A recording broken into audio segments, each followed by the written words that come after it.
I'd like to welcome all of you people who gave up a fine day to be out in the sun to come here to one of our meetings. Welcome to the Computer Club. We're going to have a little bit of, well, not really unusual. We usually celebrate Memorial Day closer to Memorial Day, but the calendar didn't cooperate with us this time, so we're going to do that today. We always like to acknowledge our veterans and the things that they've done. We'll do it a little differently today, but I'd first like to ask, are there any veterans in the audience who participated in the D-Day invasion of Normandy? We have one.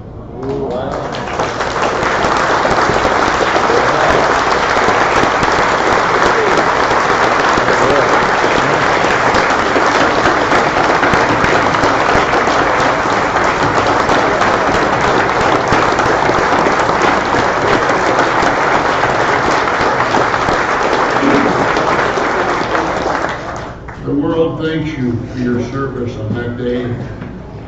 Do we have any other World War II veterans? Then I'd like to ask all veterans to stand and be acknowledged for your service in whatever war or service you participated in.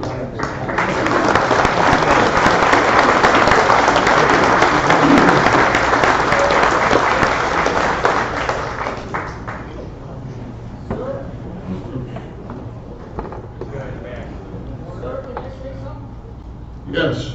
June 6, 1944, we started Normandy invasion. I'm sorry, what was that? The Normandy invasion started, what is the 7th? June 6, Yes, sir. 1914. No, 1944. This is the 70th anniversary, I think? The anniversary was yesterday, D-Day, the 6th of June, 1944. Can I ask you one question? Where is the U.S. flag in here? I didn't hear the question. Where's the U.S. flag? Flag. It's behind the curtain, I think. I believe it's behind the curtain. Oh, okay, thank you. It is in the room somewhere, just like Elvis. And with that,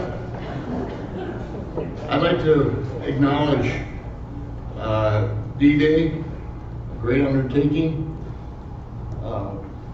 70 years ago. It's the largest amphibious assault in history and will never be duplicated. With current technology in terms of satellite surveillance, it would be impossible to conceal the buildup of troops and equipment for such an invasion again. It just wouldn't happen. You know, you might have gotten by in 1944 with plywood tanks and Patton running around a diversion, but with satellites that can read your license number from the sky, I don't think that would really fly today. The invasion involved forces from the United States, Canada, and Great Britain. U.S. operations were basically at Omaha, 1st Infantry Division, 4th Infantry Division at Utah, and 101st and 82nd Airborne Divisions participated in that operation. The casualties were enormous. Those weren't the single-day casualties, but the invasion of Normandy is considered to go from June 6th till the middle of August. It's still only a 2-month period, basically. 550 people, 550,000 casualties on all sides. That's really an unbelievable number when you think about it. So the sacrifice was tremendous, really on both sides. This is somewhat of a depiction of that day. And that's another depiction. And for all veterans, old soldiers really never die, as MacArthur said, they just fade away.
now back to our agenda.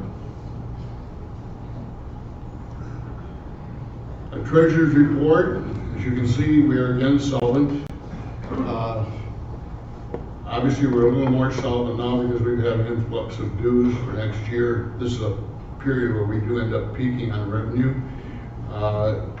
But we are working on our budget for next year. We have a lot of equipment to buy, and we will have the funds to buy the equipment that we need. Again, I'd like to comment and commend everyone on your contributions to the Grafton Food Pantry. The jars are there by the donuts and the coffee. We've done a great job on that. Right so far this year, $800 has been given from this group to the food pantry. They very much appreciate it. They really appreciate it because it's dollars and it's not food. They can do more with dollars than they can with cans and boxes because they get such tremendous purchasing power through the Northern Illinois Food Depository. So again, I commend you all on your generosity. I'd like to turn this over to John Sterling, who is our person in charge of the election.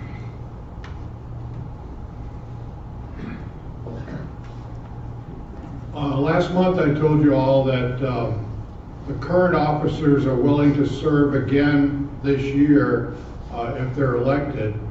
And I said, anybody that would like to run for office, come and see me. And I thought I would be deluged and I'd have phone messages when I got home.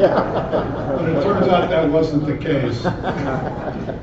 So these are still the nominations that I have. Are there any nominations from the floor? These being the only candidates for the offices, they're elected by acclamation.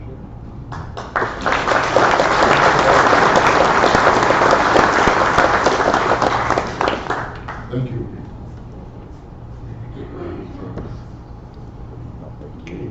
Well, every month that number goes up. 1,695 members. Means a lot of computers were repaired in the lab for a lot of people. Again, we want to emphasize that particularly because of the volume, that we have to excuse me, limit repairs of computers to members' computers only. I'd also like to remind you, if you have any topics for either classes or for general meetings, lectures, whatever, please send them to either Frank or myself at our club email address. I think, I'll remind everybody, but I think I'm preaching to the choir.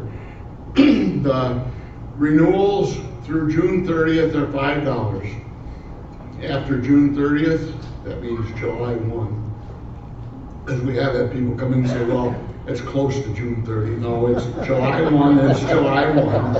At July 1, the membership goes back to our normal fee of $25, which is still a pretty good bargain. But $5 has got to be the best bargain out here in Sun City. I don't think you can get a hamburger for that, really. So Joe is outside. He will take your membership renewal if you want today. You can renew any time in the lab. Please take advantage of that because it is a very good deal. I'll hop through those. How many of you took a look at the monthly club newsletter that came out last month? Oh, that's good. What did you think of it? Well, we want to congratulate Bob Markham and Jim Nelson because they did a great job on that, and I think they deserve a round of applause.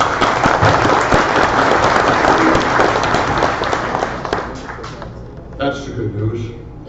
Now the bad news is we need help from you for subjects, material, things to include in the newsletter for us to continue that on an ongoing basis. So if you have things that are important to you, articles you might see, comments you might see on the internet that apply, send them to either Jim or to Bob, and we can incorporate them in our future newsletters. Classes are pretty well coming to an end. I think we have one more Picasso class, if I'm not mistaken, Frank. And I have a class on Surface and Kindles next week. And then we'll be going into the fall session. We'll be planning for that. In the summer, we have a lecture series which will be announced in Lifestyle next month. It'll be in July, July 9, 16, 23, and 30 will be the dates, and the topics and the material will be outlined at that time. And that's typically our summer program. We've used the lecture style. The lecture programs, you do not have to be a member of the computer club to go to. They're open to the entire community. Okay. Community matters. Next board meeting will be June 18. The executive director's meet and greet meeting will be in Fountain View, and I'm not sure if that time is right. You check Lifestyle to make sure of that time. Somewhere in my mind, I thought it was in the afternoon. No, it's correct. It is correct? Okay. We have the authority from the board, so that's correct. Now, an important thing, it's nice to live in Sun City. We all enjoy a lot of benefits, but there's responsibilities that go with that too. Whether you participate in committees, clubs, whatever, one way of participating in your community is to become a board member. There will be 4 vacancies for board members this election cycle. The packets will be available July 1st at the CAM desk. So if you have an interest in running for the board, pick up the package, fill it out, return it. I don't know how many of those 4 people are running for re-election, or what. So I have no idea how many people will be on the ultimate ballot. But if you're interested in running for the board, please get your packet, fill it out, and submit it. The election will be in October. It'll be by mail again, as they did before, with an independent company handling the election tabulations. Prairie Singers are having a concert, Songs Across America. It's going to be at the high school at 3 o'clock on June 22nd. Gene Rhodes was asked that anyone who's interested in tickets, contact him. I think you can contact any Prairie Singer member as well. But Gene is the outgoing president of the club, and he has tickets, and he'd be very happy to meet you anywhere at any time, as long as you're buying. The Golf Cart Parade and Concert is June 29.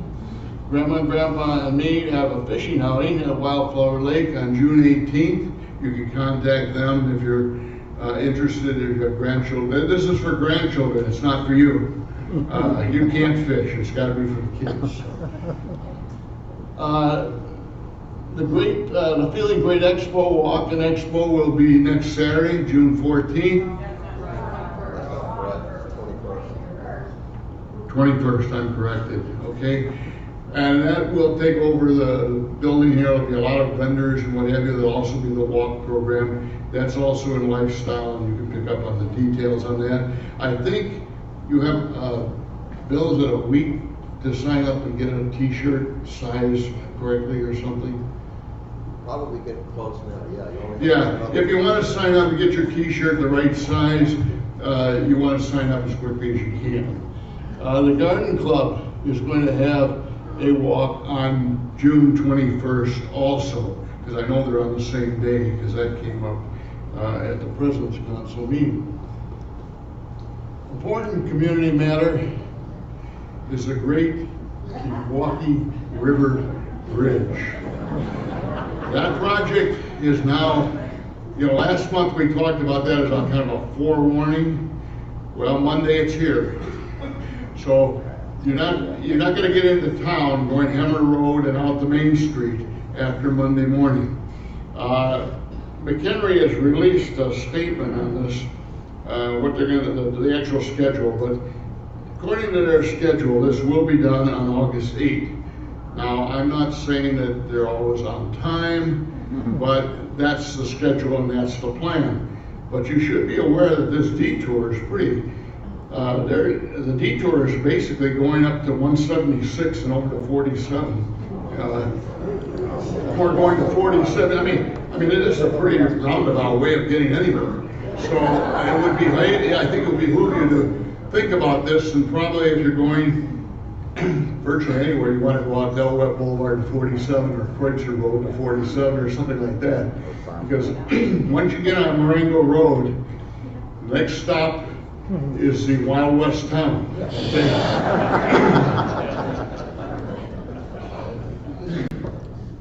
And with that, I would like to turn this over to Frank.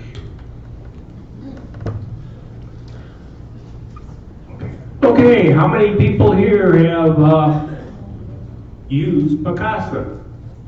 Let's see the hands. That's good. So we're going to talk today about Picasa and what it can do for you and give you some ideas. It's going to be a general type discussion. It's not going to be any specifics. So the specifics are going to be in the computer room. So you got some questions, go in the computer room and find one of us, and we'll help you with whatever project you're working on. We got a couple of them now that are doing 50 wedding anniversary slideshows, and they come along. If you want help on those projects, don't wait until the last minute. That's all I say. Okay, let's see. We'll try the pictures here. This is just got to give you a little invitation to see our little guest there, and he's going to be our guest speaker. Hi, boys and girls. I'm Jackie Packrat.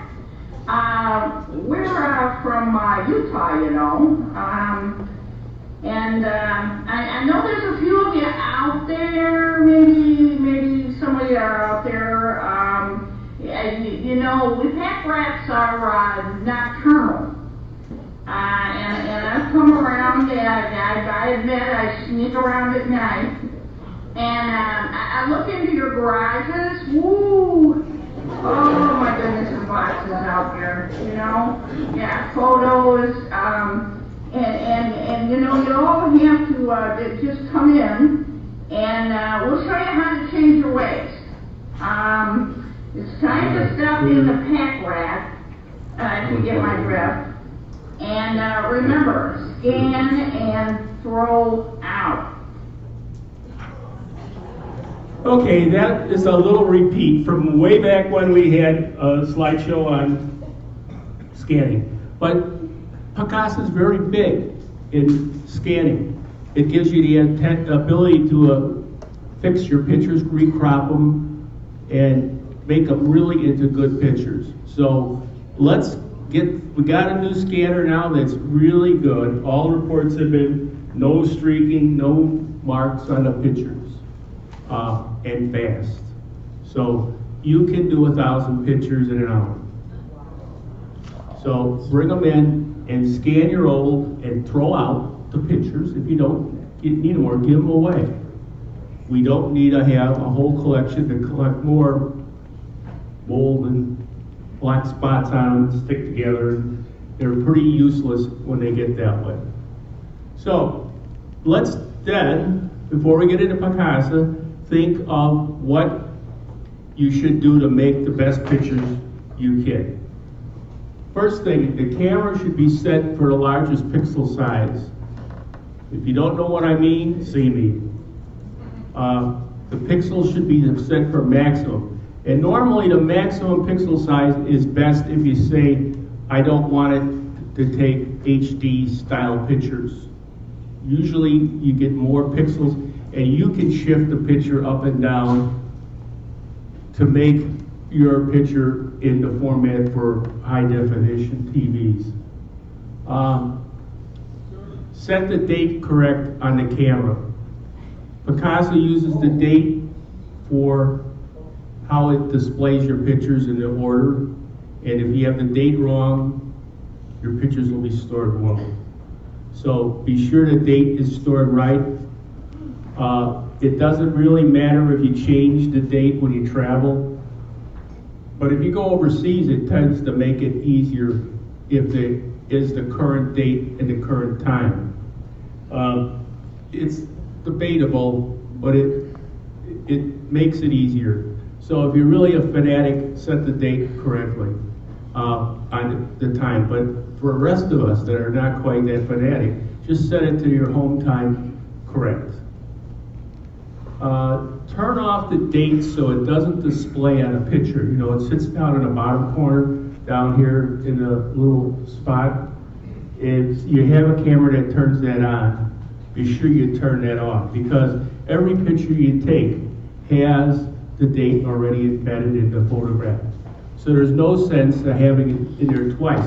And when that date is on the bottom, everybody, if you show the pictures, will know what the date is. You're going to give a test, they'll tell you the date. Ask them what the picture is about, they don't have the faintest idea. So your mind, as soon as you have that date on there, goes to the date. So just turn it off where it doesn't show there. If you want to have any date on the photograph, you know it's on there, and I'll show that in a minute. So, with that, let's see, go to the next slide. Editing pictures. And we'll take a look a little bit on Picasa before we go there. Let me get in there. Yeah, let me get in there. Want to sit over there, George? Hit that and sit over there.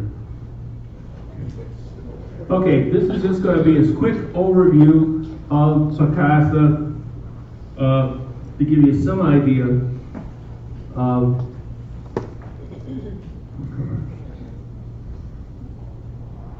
work every time.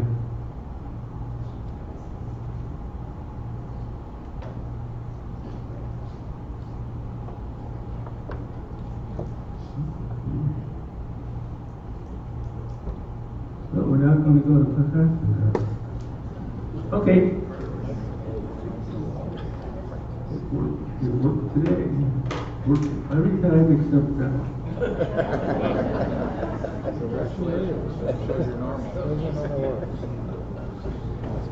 He said, any error that will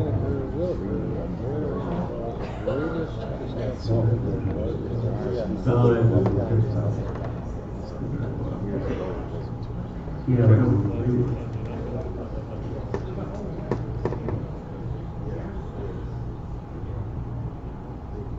no. Doesn't do it. Yeah. Okay.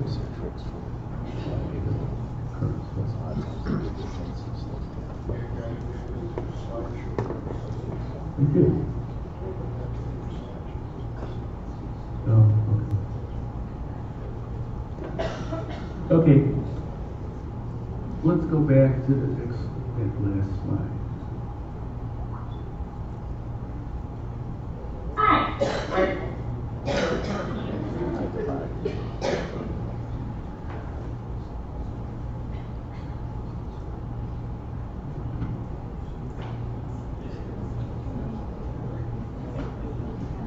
Okay, yeah, you just did. Let's try one thing here. This really aggravates you because you try it at home and it works. You bring it here and it don't work. So, we'll,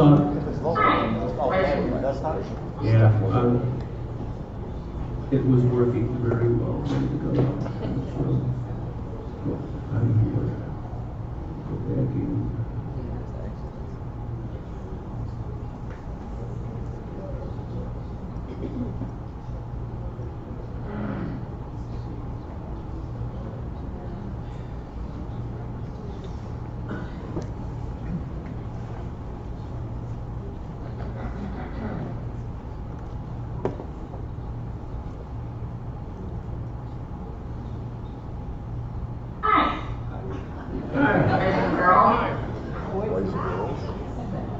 I'm Becky Peckler.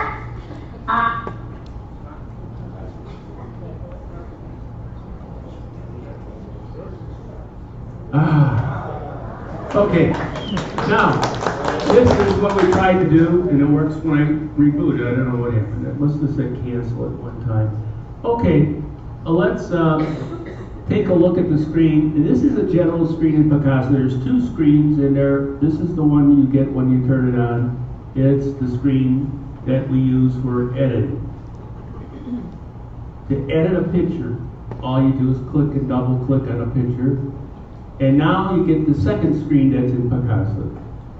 It has a few boxes up here that say crop, straighten, red eye, I feel lucky, and a few here that you don't use much, and there's one that says add some text and retouch.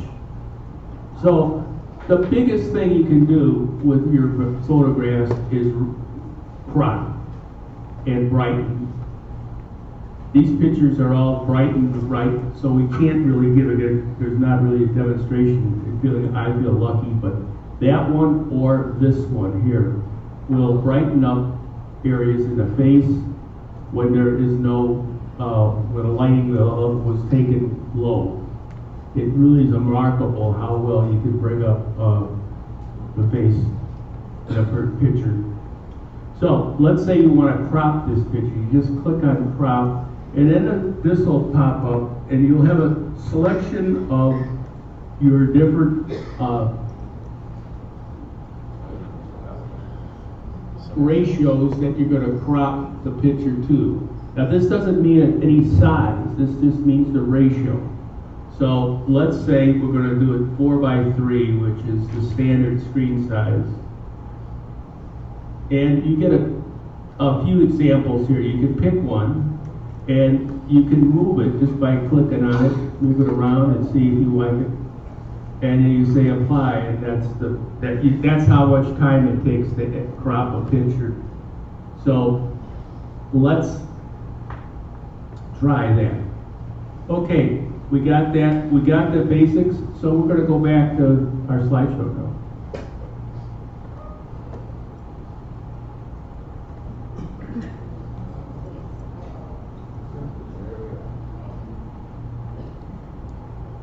Okay, on editing photographs, we've seen those, and now let's talk we've seen the whole big scam for editing. Now, cropping was what we just demonstrated. Let's take a look at cropping photographs.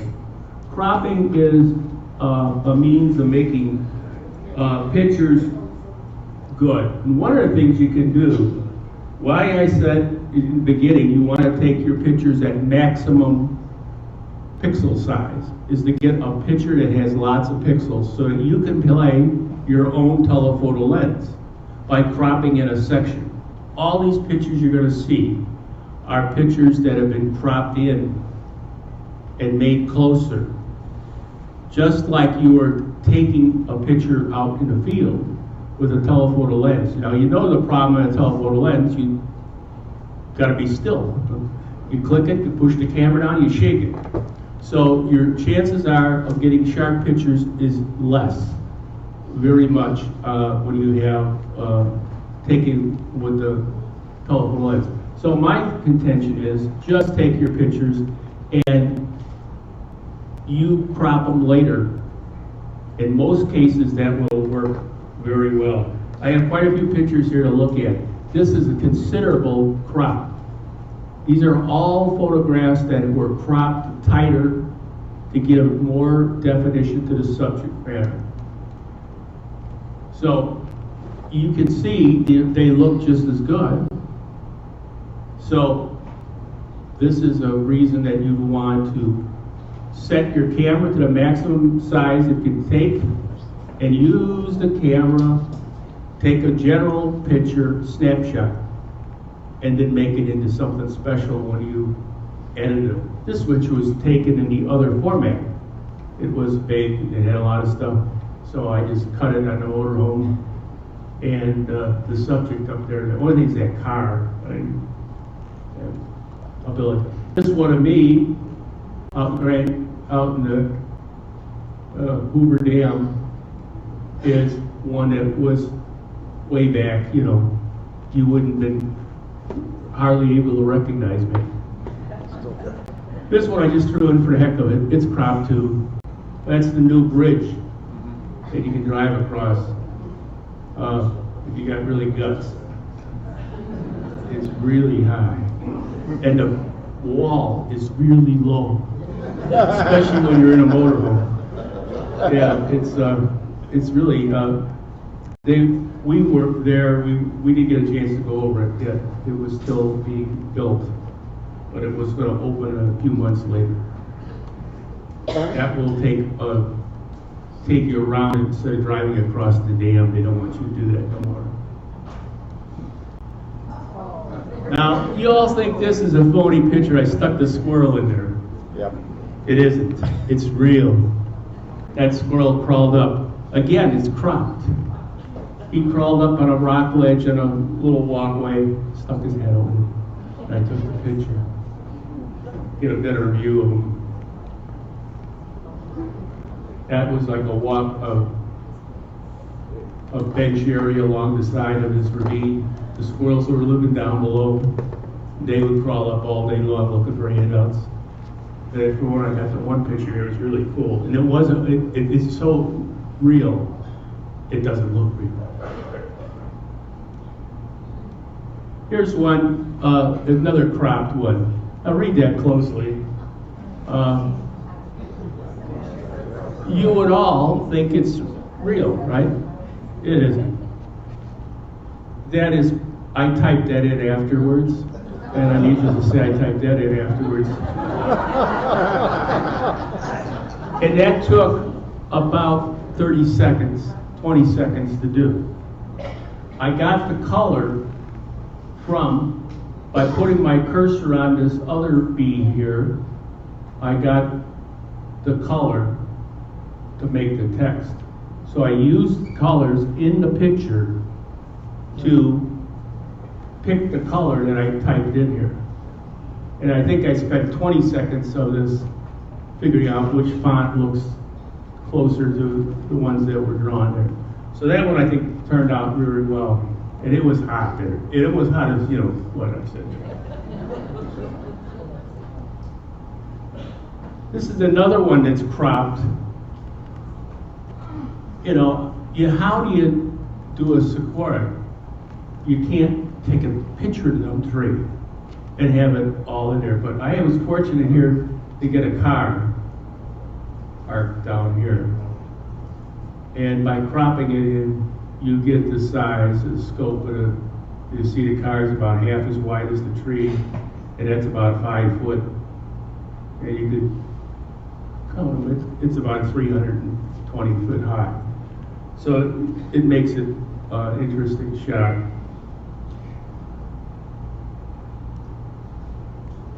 That one I think is interesting. That's out my window of the car. And I had the car, I had the windshield wipers and all the junk in there. But I cropped it. And I copied it to a HD format. And I think it's really an impressive picture right now. Out there with the streetcar in front of us. And the bay out there. So, this is another one that's cropped. This is a tank, an aquarium of,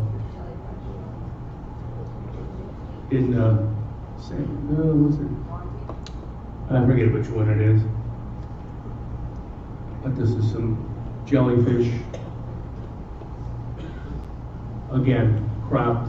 These jellyfish were small, about the size. It's the only thing wrong with that. I should add something in there to generalize the size of them. They were about 4 inches, 3 inches across. They were relatively small, but they were very intricate.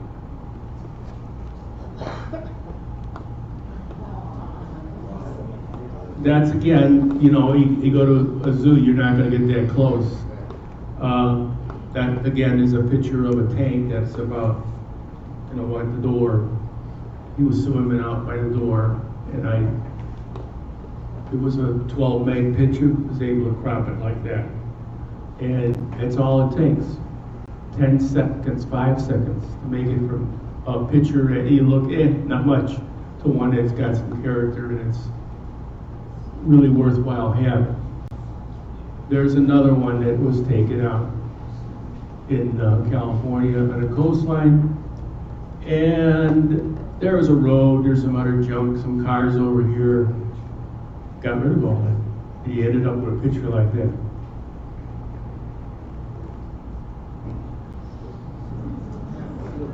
Here's the seals, and you can see I got some marks here. There's a mark up here and a mark down here. We took the next one and we cropped it in. And you got close up of the seals. But he sure got a bad case or something. Shedding, it's shedding season, so they shed their skin. This one I found just interesting. It's cropped though. You didn't read it, it says, the chef is not responsible for the dog hair in the food. I find a lot of these, and I find humorous or something, I'll take a picture of it. Sure beats buying it and then putting it in the shelf, in the closet, and never look at it. This I just took as a picture I think really sets Maine out. It looks like Maine, what we think of Maine at least. It had a lot more junk in it, and it didn't necessarily look that good. Cropped in on it, and I got that. This again is up in Maine, typical fishing boat, and a fishing boat dry. When the water goes out in Bay of Fundy, where the tides go about 28 feet, 6 times every 6 hours. So it gets sort of rough when the water moves in and out. This one I call Go RV. Again, it's cropped. And it's full screen. I think it's gives a very good feel that you want to go RV. That one is just a different position to take a picture. It's low. And normally low pictures look double chins. We both got double chins too. But that's beside the point. I think it makes it look slimmer. Belly don't stick out as much. And it gives a different angle to it. This is about 2 feet, about a foot off the ground. And it cropped in. So, you know, I was back far with a camera. And it wasn't quite that didn't look this good before I cropped it. When I cropped in on it, it made us a full-size picture. It really, I think, made it an interesting picture. This is Yellowstone. That's just food in Maine. And here's again a close-up, a selfie, but again, crop in. Get rid of that hand or the arm or anything else that's hanging out. You can get it in, make the selfie pictures even better. Now, this is the whole series of pictures that give us ability to add little snippets or icons, whatever you want to call them, on a picture. You can add pieces to them. And these pieces, where I get them? This is mostly all t-shirt art. We all go to the stores when we travel, and we all see, 10,000. By the time we get back, we've seen 10,000 t-shirts, and you forgot them all. I take a picture of them, the clever ones. And I tweaked this and I added some green to it, and it looked pretty good. Here's just a few of the ones that I found, and I've used them as little background snippets on pictures, and you'll see some of them later. But you can do this so easy, it's almost a shame that you can make a whole subject out of this when you go out and travel. There are some clever ones that are very good art. Some that are just okay. But then I found this cow. I just took him because he was clever. He looks like he was fagged out. That one I thought was interesting. No, needless, I don't even say nothing about that, but it's so true. We're going to send this to our daughter-in-law. She's a dog lover. Greetings. That was sort of strange.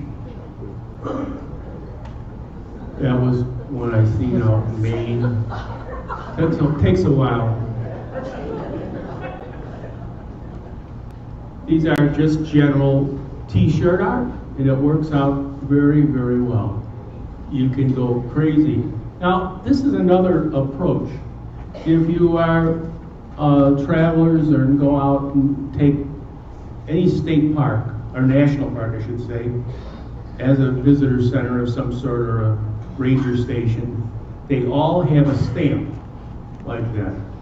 And every park and every national recreation area and all will have whatever they are. This was a National Heritage Park. Who would have known that? And you can take, anybody can walk up, stamp it on a piece of paper. They usually have cut off with some old bulletins there. These are little stamps that you put in a little book that they have available for, it's like a passport for the national parks. You can stamp it. But you don't need to buy the book for $19. You just can stamp it, take the paper out in the sun and take a picture. That little picture represents you were there on that date. You put that in there as a group of pictures, a little box on the picture, and it will at least tie into that location. And every state park, national park, if it's a national park managed property, it has a stamp. Here's one I use for a Christmas card. Don't look too good for a Christmas card, but I fixed it up a little bit. Got rid of the crease, got rid of the bottom statement, got rid of whatever you want to add, and I used it on a Christmas card, a Christmas newsletter. So that, I think, who would have thought it came from a outside, whatever that was, a sign. They made it like a Christmas card outside, they put it up. So that was done with just brightness, controls, and a little retouching on that center line where it was marked. You'll see the center line was very obvious there. It's not there now, and all I did was retouch it. That was maybe a 10-minute job of this whole picture. By taking your camera with you, you'll have an opportunity to get some pictures you never thought were around. How do you know who that is up there? Who is that? That says it right down there somewhere. But that's Orion in 1968. Now, if he didn't look young there, go to the next one. He really looks young. This was 1964. That is, goes back well. I found his pictures up in at Henry County Fairgrounds a couple of years ago when I went up to a fairground. They had a photographic exhibit, and they had pictures all over. They had them sitting in the cabinet. These are true glass. And again, I cropped it right to the picture now, and it really looks good. And I hit them with a black filter, and we'll tweak them a little bit, brought the contrast up, and it really looks, I straightened it out. So those are things you can do in Picasa. This just gives you an idea how powerful the program is and how much you can do with a simple program like this. Red eye, we all seen that, where you get red eye, and you may have not seen it like this before, when you get red eye like that. And you go in Picasa and you hit the red eye tool, which is up here, and as soon as you hit it, it will put a box. You can't see it on this. There's a green box around those eyes, and it wants you to confirm that that's what you really wanted to do. You say apply, and that's it. It's done. So no reason to have red eye. Red eye does not work on dogs too well. It doesn't recognize it. But in that case, you could draw a box around the eye, hit it, and see what it looks like. It won't find the eyes by themselves, because somehow it's doing a mathematic thing with the eyes and the nose. And the dog's nose doesn't fit, so it doesn't show it. So you just draw a box, you just click on the mouse and draw a box around the red eye, and it might work on a dog. Depends on a couple other variables too. Okay, collages and text. This is an area where you can take those pictures and put them together. This is one I did. It blows me away the date I did that. I don't realize that. It's like 2008. That seems like a few weeks ago. It really does. So, this is a collage. The text is installed after you make the collage. You can add the text. So you just leave some white space available in the collage maker, and you type the text in later. That's a collage of a camping trip. These are the type of pictures I was talking about, the slides that you could use that artwork. This has Monterey Bay, has a picture of some seals, picture inside an aquarium, picture of streetcars. These were all inserts in there. This only has one art piece in the picture. This one we have one. Yosemite. Oh, we got Yosemite up there too. So we got 1, 2, 3, 4, 5, 6, 7 pictures make up that collage. And I think it gives some life to them. You can give that picture to somebody, send it them as a postcard, and they know I did that on this trip. I sent somebody's back is, well, week number so-and-so. And it was one picture. And it had the whole story of what we did. So I think it sometimes works out very well. And we got our squirrel buddy again. I couldn't help but use that picture somewhere else. Grand Canyon, and I have, this one I have 1, 2, 3, 4, 5, 6, 7, 8, 9, 10, 11 pictures in there.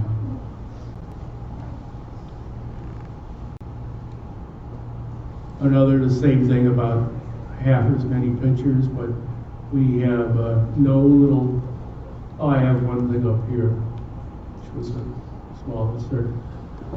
There's a t-shirt art there, t-shirt art here. Then I made some slides for an RV club, and I just threw these together to say where we were at a Christmas party. And these are just pictures with a title and have some artwork. Now this artwork is not my artwork. This is artwork I stole off the internet. All these pictures. I just got them and cropped them.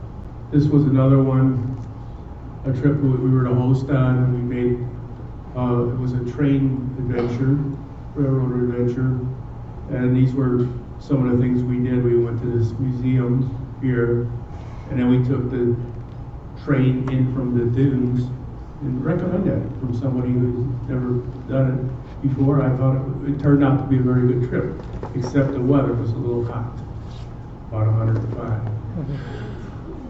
But it wasn't too bad. And this is another approach, simple, 2 pictures with some text on it.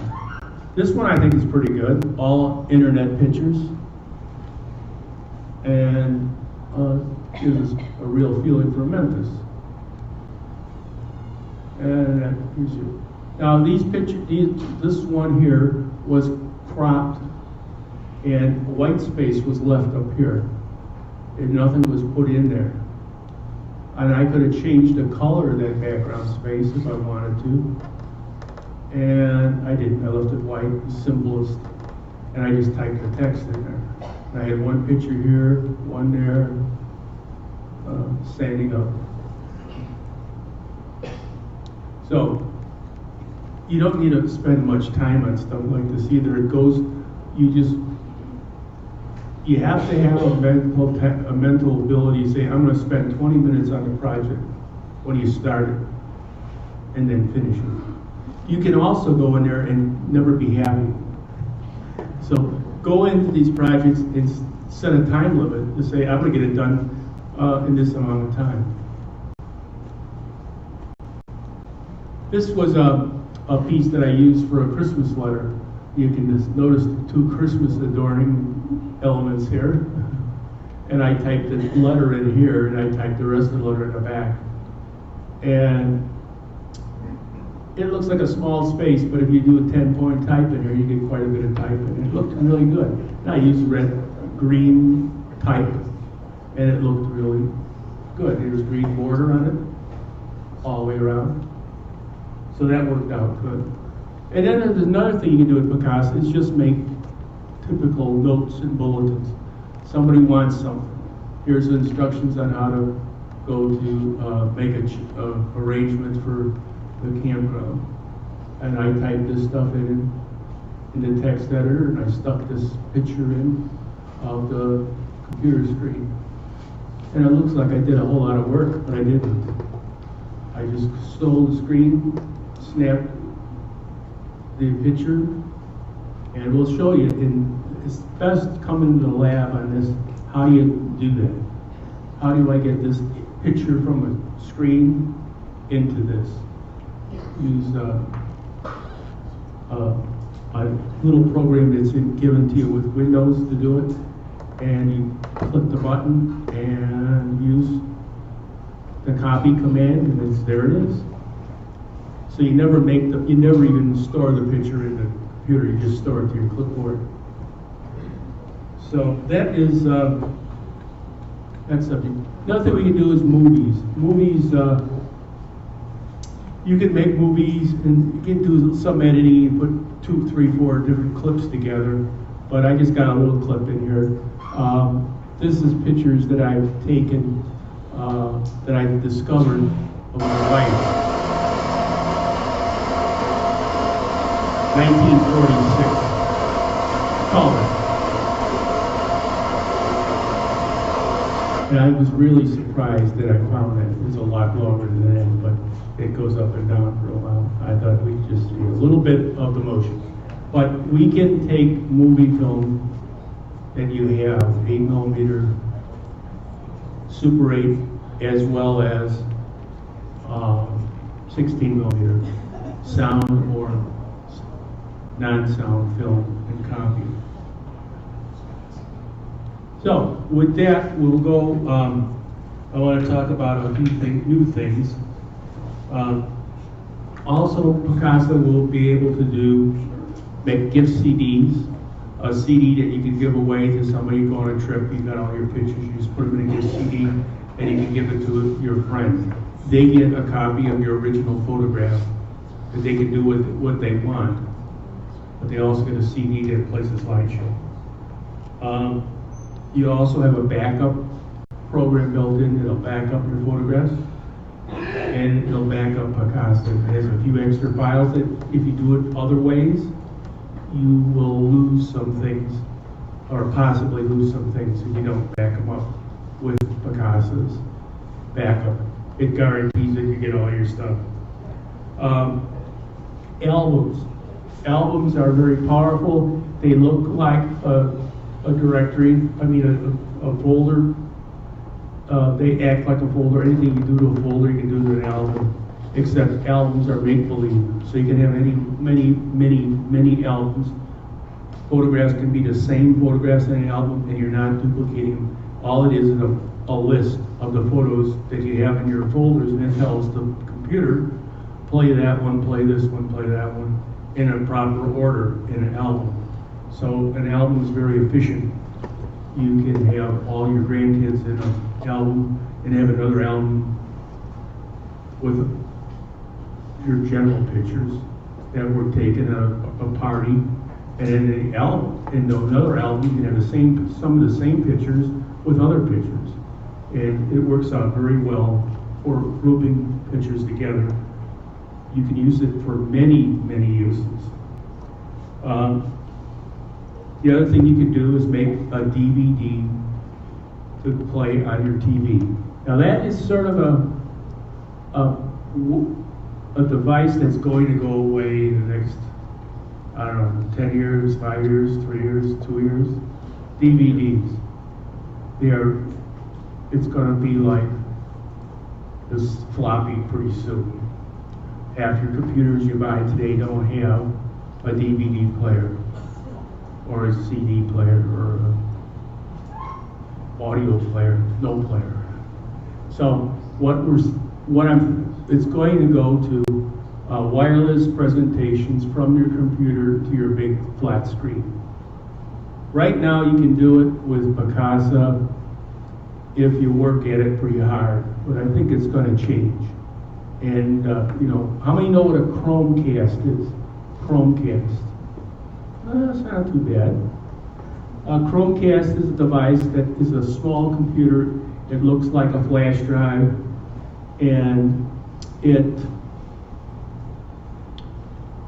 will talk to your internet through a little card but you plug in the back of your TV, and it will wirelessly connect to your computer. And it will also talk to your router directly. It will take pictures, you tell it from your computer what picture to play, and if it's on the internet, it'll send the instructions to your router. Your router will talk to the card, and you won't turn off your computer at that time. That is one way. The other way is another card. There are some other cards out there that will talk directly to your computer. Right now there's a little lag in some of those, and they will put a picture on, and then you hit the button and it'll pause a second and then it'll pop up. It won't give a completely transparent movement on display, but that's going to change too. So that is a moving target. If you have a nice big TV at home, you have a tablet, preferably Android, come on in, we'll talk. I can tell you how to do it. You do it now. So you can present high resolution pictures, which you couldn't do before on TV. You were limited to a reduced resolution. So by doing that, you get a really sharp picture. So any questions on Picasa? With John, you want to run around with the mic? We've got only one microphone today. I don't know. We'll have to talk to them at the staff and have them put 2 mics out. Frank, I have 2 questions. The first one is, can I take old photos that are 70, 80, 100 years old and put them in there, and because they were taken so long ago, black and white most of them, are they going to come out? Yeah, they'll come out with character. With character. Yeah. You can scan them, you can go in closer, you can crop them, you can do all those things. You just, when you scan them, tell us what you're going to do with the pictures, so we tighten up, give you more resolution on the original scan. When you scan the pictures, you must have enough meat to scan a little section of it. So tell us that you're going to do some cropping, and we'll help you. Okay. Get some guidance. And yeah, thank you. And the other question is Picasa a free download? Yes. Or it is. Thank you. How, Otherwise, got to repeat all this stuff. Yeah, Frank, is the latest version of Picasa able to utilize any soundtrack? Yes, most like if it doesn't work, see me. There are some reasons why it won't work. You have a soundtrack that isn't trained for Picasa, but we can usually fix that. Tell us about downloading Picasa 4.0. Yeah, don't download 4.0. It doesn't exist. There are some spots on the internet that say download Picasa 4.0. They are not Picasa sites. Frank, the cropping was very exciting for me, but does Picasa have a ability to unsharp masking the photograph when you're finished, make it sharper? Yeah, It does. don't recommend it usually. Because one of the things Picasa does, the way all these programs work, they do all the other programs do it. They change the files, they compress the file, and every time you compress a JPEG and do something to it, you change the sharpness of the picture. So in Picasa, they don't do it every time. They only do it one time when you tell it to save it. It makes the picture, so you could have 20 edits on it, and it won't affect the picture quality. In some other programs, it's every time you make a change, you change the picture, it stores it as a JPEG. That requires a program that will reduce the sharpness of the picture. Okay. Frank, not a question, but just a comment. In one of your classes I took in Picasa, to the lady who wanted to scan the old pictures, something you told us was very helpful. Is sometimes taking the old pictures, if they're in albums, they break, but you told us take a photograph of the picture in the album, and that worked great. Yeah, if you have really delicate pictures, it pays, they're in an album. Don't take them out of the album. Scan or photograph the page. If you do it good, and good means you don't move. That's all it really means. And you don't have a shadow. It will really surprise you on how good most of the cameras, even the snapshot cameras, will reproduce that picture. Yes? Back there. Oh, no? Okay. Oh, here we got two up here.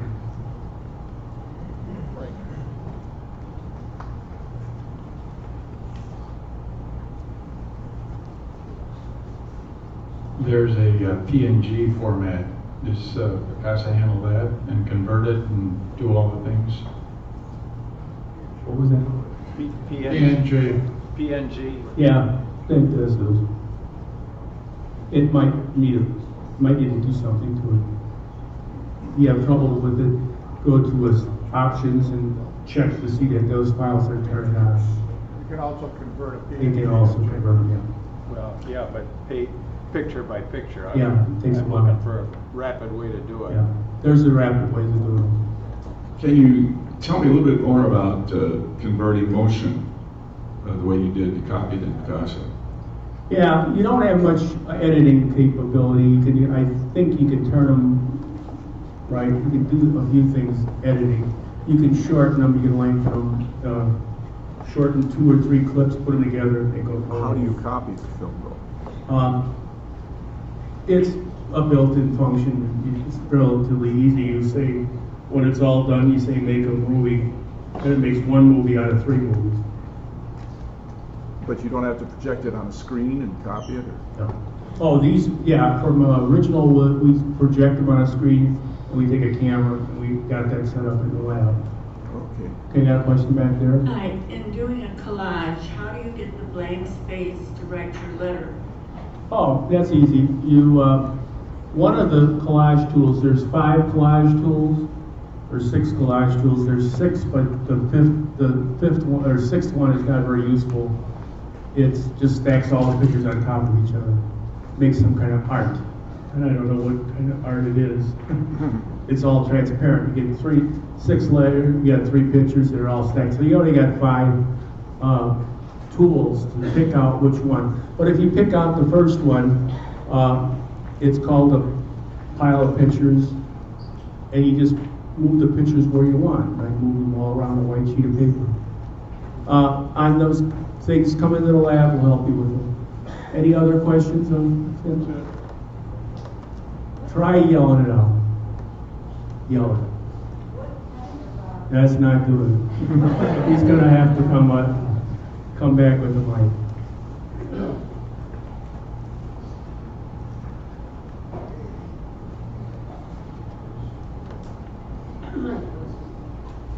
What kind of a camera would you suggest if you're thinking of a new one?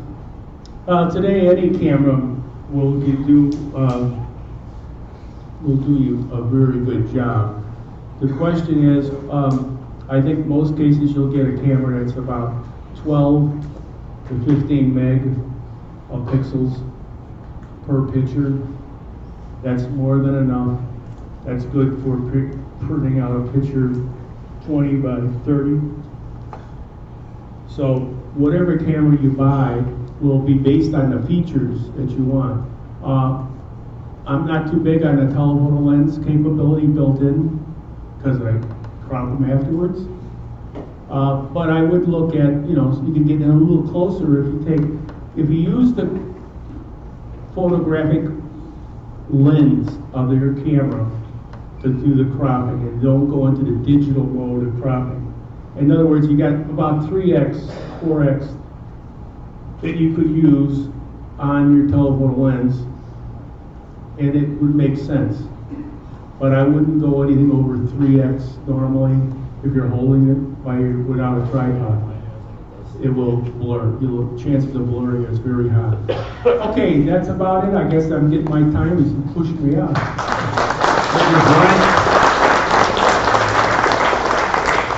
Just wanted to remind everyone that our meeting next month will be on the July 4th weekend, it'll be July 5, and look forward to seeing all of you there next month.